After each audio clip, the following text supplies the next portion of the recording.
The Effective Executive is a severe little book because it refuses to confuse responsibility with motion. Drucker is not impressed by the executive who looks busy, speaks fluently, and keeps every room warm with intention. He asks a colder question: what changed outside the person because that person used time, authority, knowledge, and attention well? Imagine a manager ending a week with 12 meetings, hundreds of messages, and a reputation for tireless effort. What would most people expect the record to prove? The answer is uncomfortable. The record may prove only that the week was consumed, not that contribution was made. Activity is not contribution. That is why the book still matters in modern work, where digital responsiveness can imitate seriousness while the actual result remains vague. The book moves like a chain rather than a list of tips. First, Drucker says effectiveness can be learned. Then he asks the executive to know time, focus on contribution, make strengths productive, put first things first, make decisions through a disciplined process, and finally convert decisions into action. Each idea removes one excuse. Talent is not enough. Hours are not enough. A full calendar is not proof. A department's effort is not proof. Agreement in a meeting is not proof. The useful proof is visible contribution. Picture a founder who keeps adding initiatives because each one sounds promising. Would you expect more initiatives to create more future? In fact, Drucker would look for concentration, abandonment, and a decision with an owner. The useful executive leaves evidence behind. Drucker begins by removing effectiveness from the mythology of personality. He does not say that the effective person is born with a special glow. He says the work can be practiced because the behaviors can be observed. Imagine a gifted specialist who explains problems brilliantly but never changes the way meetings are prepared, decisions are owned, or time is protected. What would you expect intelligence to solve by itself? The answer is almost nothing, because intelligence has to become conduct before the organization can use it. Effectiveness is learned by changing visible conduct. The useful image is a craft bench where judgment is sharpened by repeated use. Choose one conduct change that a colleague can observe by Friday. The danger is plain. A brilliant person can still leave no useful result behind. The next discipline puts the executive's self-image under a clock. This is also where Drucker becomes less glamorous than most leadership writing. He is not hunting for charisma. He is asking whether a person changes the few habits that make knowledge useful. Writing down time, asking for contribution, placing strength, narrowing priorities, and making decisions actionable. A reader who wants inspiration may find this almost dry. A reader carrying real responsibility may find it liberating because it means effectiveness is not a personality contest. It is a craft. In a hospital, a school, a small firm, or a software team, the question is not whether the responsible person sounds impressive. It is whether tomorrow's routine is more honest than yesterday's. Effectiveness is learned by changing visible conduct. Time is the only resource Drucker treats as truly irreplaceable. The time chapter is not a productivity trick. It is a diagnostic instrument. Drucker wants the executive to record time before trusting memory, because memory protects self-respect. Imagine a senior employee who says the week disappeared into unavoidable problems. What would you expect the time log to reveal? The result may be repeated status meetings, preventable interruptions, old approvals, and fragmented minutes that never become thought. A calendar is a confession before it is a plan. The metaphor is a leaking reservoir that looks full until someone marks the waterline. Record actual time for a week before redesigning the week. The warning has teeth. A recurring crisis can be a routine failure wearing emergency clothing. The painful part of the time discipline is that it treats courtesy, habit, and inherited procedure as suspects. A meeting may feel polite and still be waste. A report may feel professional and still serve no decision. A crisis may feel heroic and still be a process failure. Time is the raw material of judgment. When Drucker tells the executive to consolidate discretionary time, he is not asking for a prettier calendar. He is asking for blocks large enough to think, decide, write, and follow through. If the day is broken into fragments, the executive may remain active while the real work of judgment never begins. Once time stops pretending, contribution has to answer what the saved hours are for. Contribution turns attention away from self-defense and toward the outside result. This is one of the book's most useful reversals. Instead of asking, "What do I want? What is my department doing?" or "How hard have we worked?" Drucker asks what the role owes to people outside itself. Imagine a department preparing a report that proves effort, hours, and internal complexity. Which result would Drucker respect? The answer is the result a customer, patient, student, colleague, or institution can actually use. Contribution begins outside the office. The image is a window facing the customer instead of a mirror facing the desk. Write one sentence, naming the result the role owes to someone else. Expertise becomes private theater when nobody can use it. Contribution also protects the executive from a private definition of success. A knowledge worker can become absorbed in elegant analysis, a manager in smooth coordination, a teacher in prepared material, and a founder in personal urgency. Drucker's outside test interrupts all of that. The work has to land somewhere. Imagine a teacher preparing immaculate material while students remain confused. What would you expect the preparation to prove? The answer is that preparation is only useful when learning changes. It has to improve a decision, raise quality, serve a customer, strengthen a colleague, or move the institution towards purpose. The question is not sentimental. It is practical. If the outside result is unnamed, people will optimize for comfort, visibility, or habit. Contribution begins outside the office. After the outside result is named, the question becomes who can produce it best. Drucker treats strength as a design fact, not as praise. This chapter is humane because it refuses to organize work around imaginary people. Drucker does not ask, "How do we make everyone balanced?" He asks, "Where is the strength, and what result can that strength carry?" Picture a brilliant salesperson who opens relationships easily, but struggles with tidy administration. What would a cautious organization usually do? The common answer is to repair the weakness first. Drucker's answer is to design the role so the rare strength carries weight while the weakness is controlled enough not to damage the result. A strength becomes productive only when the job is shaped around it. The visual is a load-bearing beam that needs the right span, not a nicer label. Name the strongest capacity in each key person and change one assignment around it. The deeper point is that staffing is an ethical act. When a role ignores a person's real strength, the organization wastes talent and then blames the person for not becoming average in the approved shape. When a manager hires around weakness, everyone learns to hide their best edge and polish their safest surface. Talent needs placement more than applause. This does not mean weakness disappears.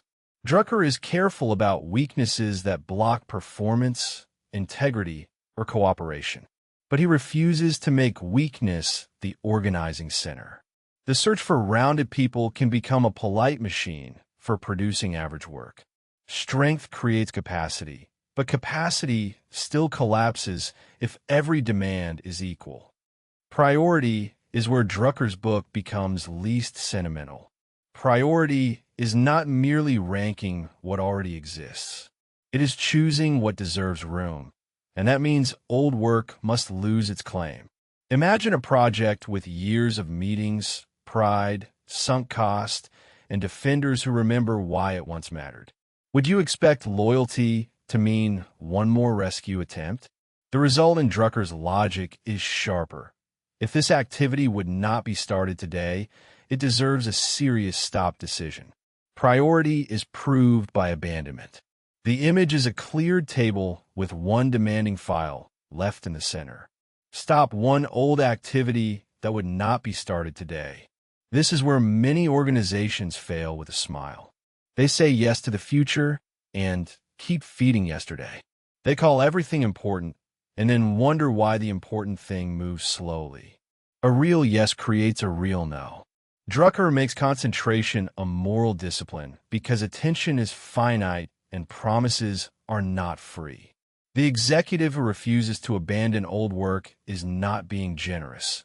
That executive is spending other people's time on a divided agenda. Doing a little of everything comforts the present while starving the future. A priority still has to survive the discipline of decision. The decision chapters slow down the executive before confidence becomes dangerous. He does not romanticize decision-making as a moment of bold personality. He turns it into a series of safeguards. Classify the problem, define boundary conditions, decide what is right before asking what is acceptable, build action into the decision, and test it against reality. Imagine a senior team arguing over a problem that looks unique because it arrived with urgency and emotion. Do you think Drucker wants a quick custom answer? The actual result is to ask whether the issue is generic, because a repeated class of problem needs a rule rather than another improvised rescue. A decision starts when the problem is correctly classified. The most bracing part of the decision chapters is the place Drucker gives to disagreement. He does not treat disagreement as noise that slows the executive down. He treats it as information under pressure. Disagreement protects judgment from politeness. Without it, the group may converge around the first plausible answer, the highest status voice, or the compromise that makes the room feel settled. Classify the issue, write boundary conditions, invite disagreement, and define right before acceptable. The map matters because the trip will otherwise be led by mood. Consensus reached too early can hide the one assumption that deserved a fight. Even a sound decision is unfinished until responsibility enters the work. Drucker's last move is to pull the decision out of the room. A decision is not complete when people nod. It is complete only when somebody must do something by a date, with the affected people informed, and with a signal that will show whether reality agreed. Imagine a meeting ending with a strong sentence in the minutes and no named owner. What happens next? The result is familiar. The decision becomes a memory of seriousness instead of a change in work. A decision without an owner is only meeting theater. The metaphor is a decision card carrying a name, date, consequence, and return signal. Every decision needs an owner, deadline, affected people, and feedback signal. This ending is one reason the book remains useful after decades of management fashion. Drucker is not trying to make the executive sound more strategic. He wants the organization to move because responsibility has become visible. Feedback is the test that keeps intention honest. If the action does not happen, if the date passes, if the affected people were not considered, or if reality sends back a different signal, the decision must be revised. Agreement can feel complete while the organization remains exactly where it was. The book closes where it began, with responsibility made visible. The foreword on self-management deepens the argument. Drucker starts with the part no one can delegate: personal use of time, personal definition of contribution, personal willingness to see strengths accurately, personal courage to abandon, and personal discipline to make decisions concrete. A person may not control the whole institution, but the person can still make 1 week more truthful. Consider a project lead who says the company culture wastes time. What would you expect Drucker to say first? The answer would not be a speech about culture. It would be a request for the project lead's own time record, contribution sentence, and next decision owner. The record corrects the story. The afterword on meetings has the same temper. Drucker does not attack meetings because people gather. He attacks meetings that survive without purpose, preparation, decision, or follow-up. A meeting should have a reason to exist, and the reason should decide who attends, what is prepared, how the conversation ends, and what changes afterward. Imagine a weekly meeting that everyone attends because everyone has always attended. What would you expect if it were tested honestly? The result might be cancellation, a smaller room, a different owner, or a written decision replacing the ritual. A meeting earns its cost only after the room changes. There is a limitation in the book style. Drucker can sound compressed, severe, and older than the workplaces he still helps. He gives fewer stories than a modern reader may expect, and he rarely softens the demand. That dryness can be a weakness for casual readers. But it is also part of the book's discipline. It leaves less space for motivational fog. The reader has to supply the week, the calendar, the people, the abandoned project, and the next decision. In that sense, the book is less like a speech and more like an instrument. It does not perform for the reader. It measures the reader's work. A practical use of the book can begin without changing a title or waiting for permission. Record actual time for 5 working days. Mark which blocks created contribution, which maintained necessary operations, which responded to avoidable confusion, and which cannot be explained clearly. Write the outside result your Rolos. Name 2 strengths that are underused and 1 weakness that only needs containment. Choose 1 activity that would not be started today. For the next important decision, write the problem class, boundary conditions, descending view, owner, date, and feedback signal. Would you expect such a simple audit to feel dramatic? The answer is no, and that is why it works. It changes the week before it changes the slogan. Consider the hospital ward. Imagine a charge nurse rebuilding the shift handoff, seeing that every nurse stays late and the whiteboard is full. What would you expect the responsible move to be? The answer is not to ask everyone for more effort. It is to apply time and decision ownership until patients receive medicine, information, and discharge instructions without avoidable waiting. Drucker's language becomes concrete here because the same question is answered 3 times by 3 tired people is no longer treated as the price of being busy. The small move is specific. 1 handoff owner, 1 standard update, and 1 feedback check after the next shift. Care improves when responsibility has an address. That is the shape of effectiveness in a place where people cannot live on slogans. The same discipline looks different in a secondary school. Imagine a principal trying to raise teaching quality, facing a day that feels already full because teachers attend every training session and submit thick files. Do you think a fuller day would prove better work? In fact, Drucker would ask whether students understand the lesson more clearly next week. The enemy is a polished staff calendar that never changes classroom practice. The practical change is not grand. Remove 1 reporting ritual and protect an hour for peer review of actual lessons. Educational work is judged in the learner, not the file. The point is not to make the workplace colder. It is to make responsibility visible enough that goodwill becomes useful. A sharper test appears when a product lead facing a backlog with hundreds of requests notices that the roadmap looks democratic because every stakeholder has a line. Which result would matter to Drucker? The result is 1 painful customer problem is solved completely, not the internal evidence of strain. That difference forces abandonment and priority into the open. It exposes half-built features that make everyone feel heard and nobody feels served and replaces it with a visible move. Close 3 stale tickets, name the 1 result, and assign a decision owner.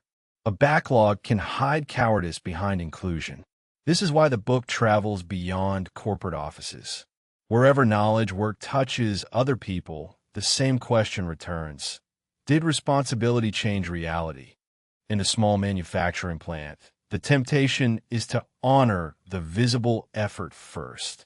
Imagine an operations manager tracking defects, watching this signal. The floor is loud, machines run, and supervisors keep moving. Would most people call that commitment? Often they would. The actual test is harder. The same defect stops returning under a different excuse. Drucker would make generic problem classification the instrument, because heroic rework that protects the old routine can sound noble until someone pays for it. A useful executive would write the defect class, boundary condition, owner, and measurement before approving another workaround. A repeated exception is a rule asking to be written. The sentence is simple, but the behavior costs something, which is why it matters. Imagine a director balancing donor reports and field service inside a nonprofit office. The surface evidence says the team looks responsible because every request receives a polite yes. You might expect the solution to be more coordination, more reminders, or more supervision. The answer Drucker points toward is different. Clarify priority through subtraction so the community program receives consistent attention instead of leftover hours. The hidden drain is ceremonial updates that reassure donors while field work thins out. One concrete move changes the pattern. Stop one internal report, keep one public metric, and move staff hours to the program. Mission language cannot rescue a crowded calendar. The book keeps returning to this kind of ordinary correction because ordinary correction is where institutions either respect or waste attention. Now, move the lens to a research laboratory. Imagine a senior scientist assigning work to young researchers, accepting that everyone is equally busy and every paper draft is comments. What happens next? The result is usually more motion around the same weakness. Drucker would slow the room down and ask for making strengths productive. The reason is practical. Experiments, writing, and analysis land with the people most likely to make them excellent. The thing to remove or redesign is forcing a gifted experimentalist to spend the week polishing administrative prose. The next step can be written plainly. Separate the rare scientific strength from the support task and redesign the assignment. Science also loses when strength is misplaced. This is not a universal formula. It is a habit of making work answerable to consequence. Consider the bank risk desk. Imagine an analyst preparing a warning for senior leaders, seeing that the slide deck contains every chart the team could produce. What would you expect the responsible move to be? The answer is not to ask everyone for more effort. It is to apply contribution and decision clarity until leaders know which exposure requires action and by when.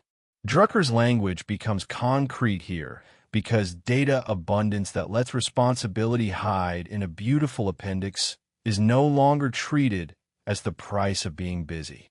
The small move is specific. State the decision, the boundary condition, the owner, and the feedback number on the first page. Information becomes value only when it changes a choice.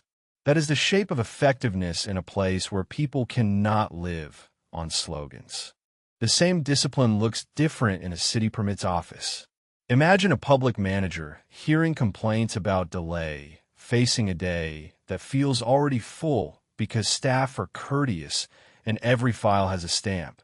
Do you think a fuller day would prove better work? In fact, Drucker would ask whether citizens receive predictable answers without returning again and again. The enemy is manual checks that survive because nobody has measured the loop. The practical change is not grand. Trace one permit from arrival to decision and remove the oldest needless approval. Public service is measured in the citizen's weight. The point is not to make the workplace colder. It is to make responsibility visible enough that goodwill becomes useful. A sharper test appears when a regional manager reviewing a talented but uneven team notices that the dashboard praises volume while accounts quietly decay. Which result would matter to Drucker? The result is customers renew because the right person owns the right relationship, not the internal evidence of strain. That difference forces strength placement and contribution into the open. It exposes using a natural relationship builder as a spreadsheet clerk and replaces it with a visible move. Move account recovery to the strongest trust builder and simplify the reporting support. Revenue follows strength when the role stops fighting it. This is why the book travels beyond corporate offices. Wherever knowledge work touches other people, the same question returns. Did responsibility change reality? In the customer support center, the temptation is to honor the visible effort first. Imagine a lead watching the same complaint return, watching this signal. Agents close tickets quickly, and the queue looks controlled. Would most people call that commitment? Often they would. The actual test is harder. The product or process changes, so the ticket no longer appears. Drucker would make generic decision and feedback the instrument, because speed that celebrates closing the symptom can sound noble until someone pays for it. A useful executive would classify the complaint, assign the root fix, and review the count after release. Fast response is not the same as solved work. The sentence is simple, but the behavior costs something, which is why it matters. Imagine a founder answering investors, users, candidates, and partners inside an early-stage startup. The surface evidence says speed feels like proof of entrepreneurial seriousness. You might expect the solution to be more coordination, more reminders, or more supervision. The answer Drucker points toward is different. Clarify time concentration, so one market risk is reduced by evidence instead of enthusiasm. The hidden drain is a day of scattered replies that produces no learning. One concrete move changes the pattern. Protect 2 blocks for customer evidence and reject 1 attractive distraction. Startups die from scattered courage as well as from slowness. The book keeps returning to this kind of ordinary correction because ordinary correction is where institutions either respect or waste attention. Now move the lens to a clinic scheduling desk. Imagine a coordinator trying to reduce missed appointments, accepting that everyone blames patient discipline and moves to the next slot. What happens next? The result is usually more motion around the same weakness. Drucker would slow the room down and ask for feedback after decision. The reason is practical. More patients reach the appointment they actually need. The thing to remove or redesign is a policy announced once and never tested against reality. The next step can be written plainly. Name the new reminder owner, date the test, and compare missed visits after 2 weeks. A policy is unfinished until reality answers. This is not a universal formula. It is a habit of making work answerable to consequence. Consider the publishing team. Imagine an editor choosing between many worthy manuscripts, seeing that the list looks rich because every project has literary merit. What would you expect the responsible move to be? The answer is not to ask everyone for more effort. It is to apply priority and abandonment until the books with the strongest promise receive enough editorial attention to become excellent. Drucker's language becomes concrete here because thin attention spread across too many respectable drafts is no longer treated as the price of being busy. The small move is specific. Decline one good project so the right project can receive real work. Quality needs room, not merely taste. That is the shape of effectiveness in a place where people cannot live on slogans. The same discipline looks different in a logistics dispatch room. Imagine a supervisor managing delayed routes, facing a day that feels already full because drivers, phones, maps, and messages create the feeling of control. Do you think a fuller day would prove better work? In fact, Drucker would ask whether deliveries become predictable enough for customers to plan. The enemy is daily improvisation that hides a pattern in loading sequence. The practical change is not grand. Record the first delay source each morning and change the loading rule. Motion can camouflage the first broken step. The point is not to make the workplace colder. It is to make responsibility visible enough that goodwill becomes useful. A sharper test appears when a manager responding to guest complaints notices that apologies are warm and every department attends a review. Which result would matter to Drucker? The result is the next guest does not meet the same failure, not the internal evidence of strain. That difference forces decision action into the open. It exposes meetings that convert embarrassment into conversation and replaces it with a visible move. Assign the fix, inform affected staff, and check the complaint log after the weekend. Hospitality changes only when a next guest notices. This is why the book travels beyond corporate offices. Wherever knowledge work touches other people, the same question returns. Did responsibility change reality? In the public health unit, the temptation is to honor the visible effort first. Imagine a coordinator planning an outreach campaign watching this signal. The campaign looks busy because posters, calls, and meetings multiply. Would most people call that commitment? Often they would. The actual test is harder. The population at risk receives and trusts the right instruction. Drucker would make outside contribution the instrument, because internal coordination that never reaches the people who need the message can sound noble until someone pays for it. A useful executive would test one message with the intended group before expanding the campaign. Communication succeeds at the listener, not the office. The sentence is simple, but the behavior costs something, which is why it matters. Imagine a partner distributing client work inside a law firm. The surface evidence says the safest associate receives every delicate assignment. You might expect the solution to be more coordination, more reminders, or more supervision. The answer Drucker points toward is different. Clarify strength and development so clients get strong judgment while younger lawyers build real capacity. The hidden drain is a talent bottleneck disguised as quality control. One concrete move changes the pattern. Match one client problem to a rising strength and add review instead of hoarding the task. Strength grows when responsibility is placed with care. The book keeps returning to this kind of ordinary correction because ordinary correction is where institutions either respect or waste attention. Now, move the lens to a data science group. Imagine a lead deciding which model to improve, accepting that technical sophistication makes every experiment sound important. What happens next? The result is usually more motion around the same weakness. Drucker would slow the room down and ask for boundary conditions. The reason is practical. The model helps a decision that someone will actually make. The thing to remove or redesign is accuracy gains that never change operational behavior. The next step can be written plainly. Write the decision threshold before approving another experiment. Better analysis is not better work until it changes use. This is not a universal formula.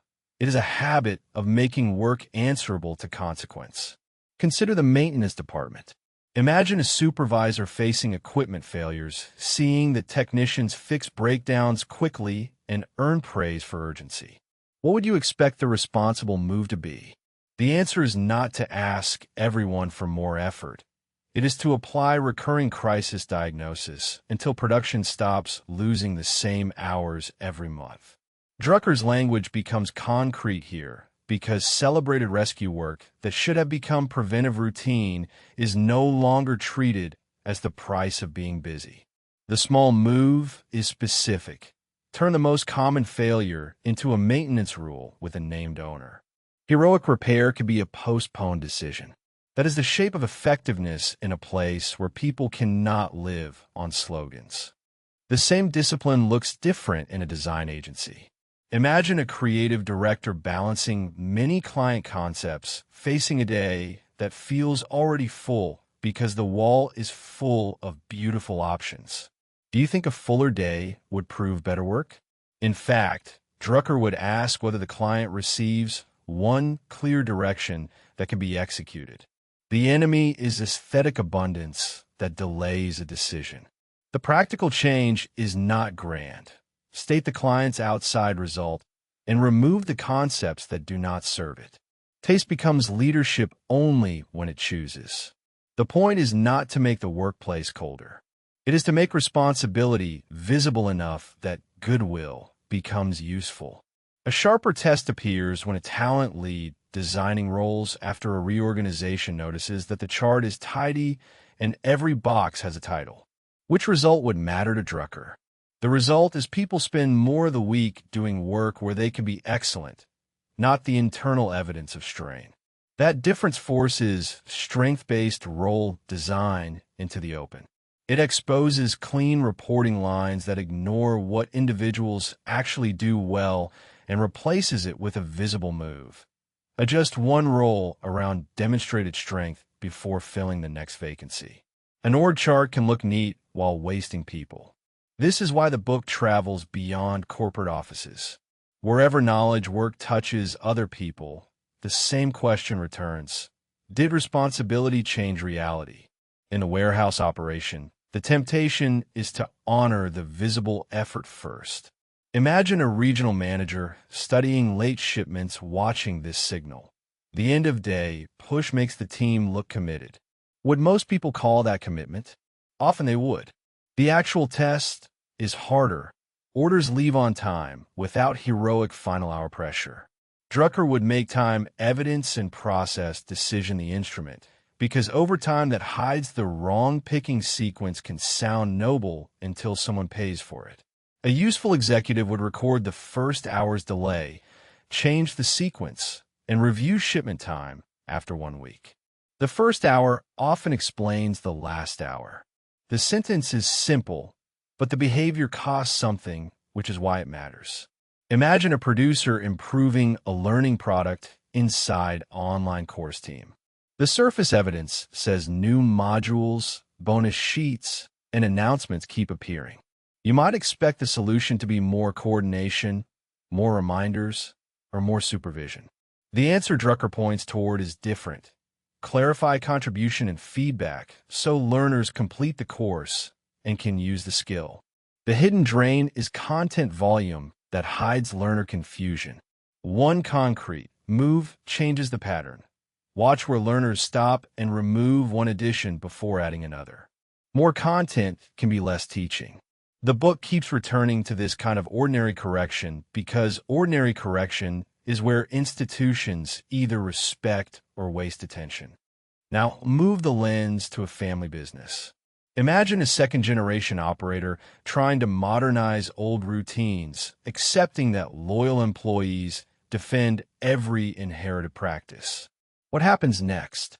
The result is usually more motion around the same weakness. Drucker would slow the room down and ask for abandonment without disrespect. The reason is practical. The business keeps what serves customers and releases what only honors memory. The thing to remove or redesign is tradition used as a reason to avoid choosing.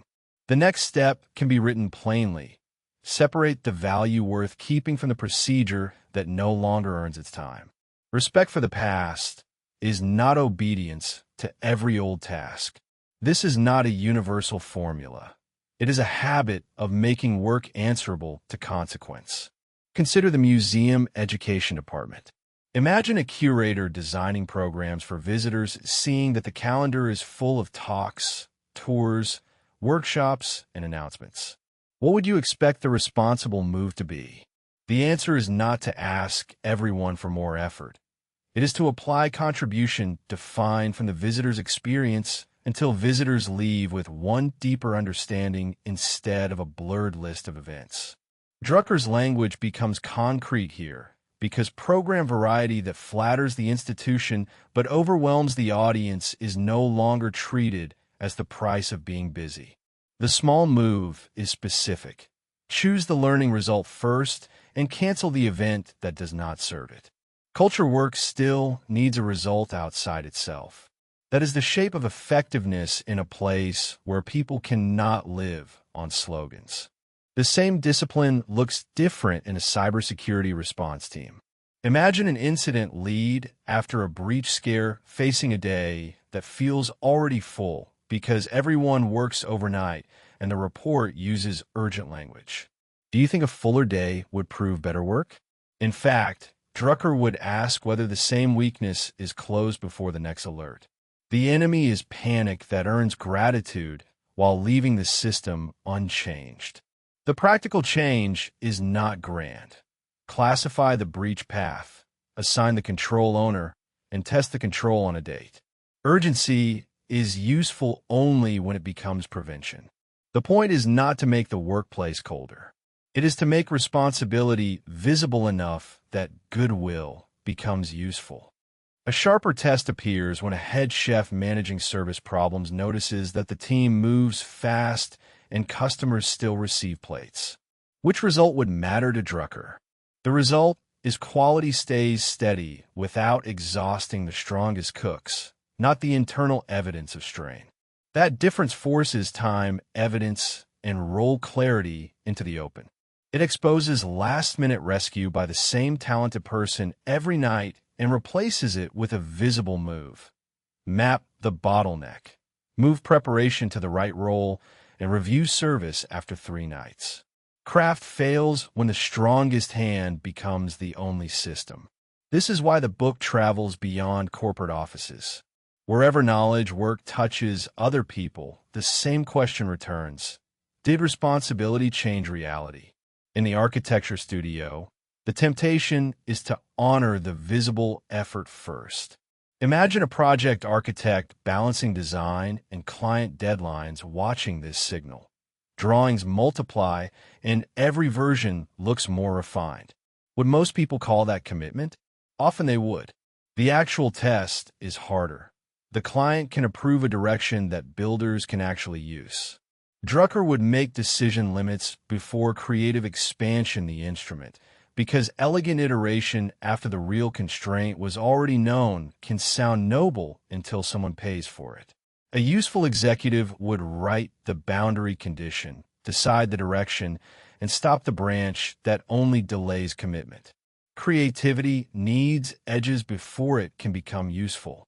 The sentence is simple, but the behavior costs something, which is why it matters.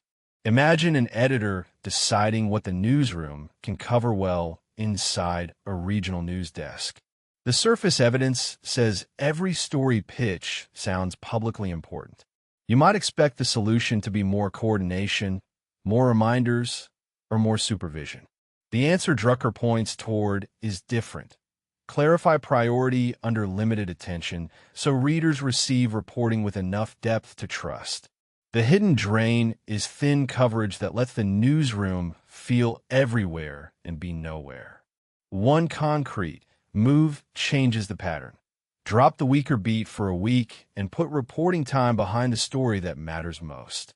Public attention is served by depth, not omnipresence. The book keeps returning to this kind of ordinary correction because ordinary correction is where institutions either respect or waste attention. Now, move the lens to a chartered accounting practice.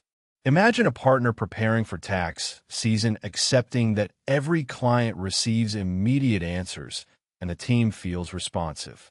What happens next? The result is usually more motion around the same weakness. Drucker would slow the room down and ask for time concentration and repeatable decision rules. The reason is practical. Clients receive accurate work without burning out the staff. The thing to remove or redesign is interruptions that make precision depend on late-night recovery. The next step can be written plainly. Batch routine questions, name escalation rules, and protect review blocks. Responsiveness can steal the time accuracy needs. This is not a universal formula. It is a habit of making work answerable to consequence. Consider the sports training academy. Imagine a coach evaluating young athletes, seeing that every athlete receives the same drills and the schedule looks fair. What would you expect the responsible move to be? The answer is not to ask everyone for more effort. It is to apply strength placement until each athlete develops the capacity most likely to change performance. Drucker's language becomes concrete here because equal treatment that ignores unequal gifts is no longer treated as the price of being busy. The small move is specific. Identify the strongest movement pattern and redesign one session around it. Fair development is not identical development. That is the shape of effectiveness in a place where people cannot live on slogans. The same discipline looks different in a remote marketing team. Imagine a campaign manager trying to coordinate across time zones, facing a day that feels already full because channels are active all day and no message waits long. Do you think a fuller day would prove better work? In fact, Drucker would ask whether the campaign ships with a clear promise to the customer. The enemy is chat activity that replaces a named decision. The practical change is not grand. Move the decision into one written owner note with a date and a feedback metric. A busy channel can be an empty decision room. The point is not to make the workplace colder. It is to make responsibility visible enough that goodwill becomes useful. The most humane reading of the book is not ruthless productivity. Drucker is not asking people to do everything harder. He is asking them to protect attention from work that should not own it, to put people where strength can produce, to stop using meetings as evidence of seriousness, and to make fewer commitments worthy of trust. That matters because executive work always touches other lives. A careless calendar consumes colleagues. A vague decision wastes teams. A misplaced person loses years proving the wrong thing. A priority without abandonment borrows time from the future. The useful executive is strict because attention is a shared resource. Imagine applying the book for a month and looking back at the time record, the abandoned activity, the reassigned strength, and the decision notes. What would you expect to feel first? The answer may not be triumph. It may be sobriety, because the evidence shows how much responsible work had been inherited rather than chosen. That sobriety is useful. It makes the next month cleaner. It turns Drucker's book from admiration into practice. The final image is not a heroic executive above the organization. It is a responsible person at the end of the week asking what changed for the customer, patient, student, colleague, or mission. The useful executive leaves evidence behind.